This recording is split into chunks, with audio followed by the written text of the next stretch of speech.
Taste the Daily. Cuddalore மாவட்டம் பண்ருட்டி அரசு ஆரம்ப சுகாதார நிலையத்தில் மருத்துவ சிகிச்சை குறித்து கேள்வி எழுப்பிய பெற்றோரை பெண் மருத்துவர் மிரட்டிய சம்பவம் அதிர்ச்சியை ஏற்படுத்தியுள்ளது. தட்டாஞ்சாவடியைச் சேர்ந்த பிரகாஷ் தமிழ் தம்பதியரின் மகன் தனுஷுக்கு காய்ச்சல் காரணமாக நகராட்சி அரசு ஆரம்ப சுகாதார நிலையத்தில் ஊசி போட்ட நிலையில் சிறுவனுக்கு தொற்று ஏற்பட்டுள்ளது. இதுகுறித்து பெண் மருத்துவரிடம் பெற்றோர் கேட்டதற்கு மருத்துவர் அலட்சியமாக பதில் அளித்ததுடன் மிரட்டும் தோணியில் பேசியுள்ளார். விடியா ஸ்டாலின் ஆட்சியில் அநாகரிகமாக நடந்து கொள்ளும் மருத்துவர் மீது நடவடிக்கை எடுக்க பொதுமக்கள் கோரிக்கை விடுத்தனர்.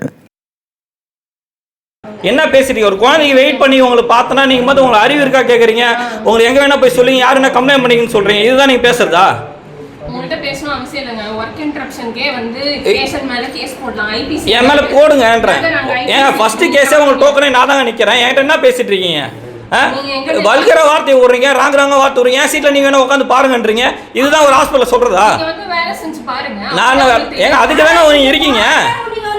இல்ல அதுக்கு தானே இருக்கீங்க. வாயா போயன்றீங்க. நீ மேல கண்ணாம பேசுறீங்க. நீங்க இந்த மாதிரி சீன் கிரியேட் பண்றது எங்க வேணா வீடியோ போட்டுக்கோங்க.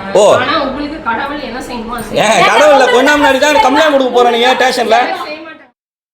திருச்சி மாவட்ட ஆட்சியர் அலுவலகம் அருகே தமிழ்நாடு அரசு பணியாளர்கள் சங்கம் சார்பில் 15 அம்ச கோரிக்கைகளை வலியுறுத்தி உண்ணாவிரத போராட்டம் நடைபெற்றது. பழைய ஓய்வூதிய திட்டத்தை மீண்டும் நடைமுறைப்படுத்த வேண்டும் என்பன உள்ளிட்ட 15 அம்ச கோரிக்கைகளை வலியுறுத்தி மாநில தலைவர் சுகமதி தலைமையில் அரசு பணியாளர்கள் உண்ணாவிரத போராட்டத்தில் ஈடுபட்டனர். இதில் சிறப்பு தலைவர் கு பாலசுப்ரமணியன் உள்ளிட்ட பலர் கலந்து கொண்டு விடியா ஸ்டாலின் அரசுக்கு எதிராக கண்டன முழக்கங்களை எழுப்பினர். உடனடியாக பழைய ஓய்வூதிய திட்டம் அறிவிக்கப்பட வேண்டும்.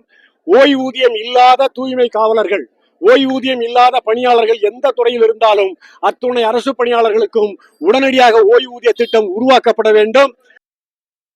மதுரை மாவட்டம் பாலமேடு அருகே பாதுகாக்கப்பட்ட குடிநீர் வழங்க கோரி பெண்கள் உட்பட 100க்கும் மேற்பட்டோர் பொதுமக்கள் சாலை மறியலில் ஈடுபட்டனர். முடுவார்பட்டி ஊராட்சியில் ஒரு பிரிவினருக்கு தூய்மையான குடிநீர் வழங்கிவிட்டு மற்றொரு பகுதிக்கு உப்பு அதிகமுள்ள தண்ணீரை வழங்கி வருவது குறித்து பொதுமக்கள் ஊராட்சியில் புகார் தெரிவித்தும் நடவடிக்கை எடுக்கவில்லை. இதனால் ஆத்திரமடைந்த பெண்கள் உட்பட 100க்கும் மேற்பட்டோர் சாலை மறியலில் ஈடுபட்டனர்.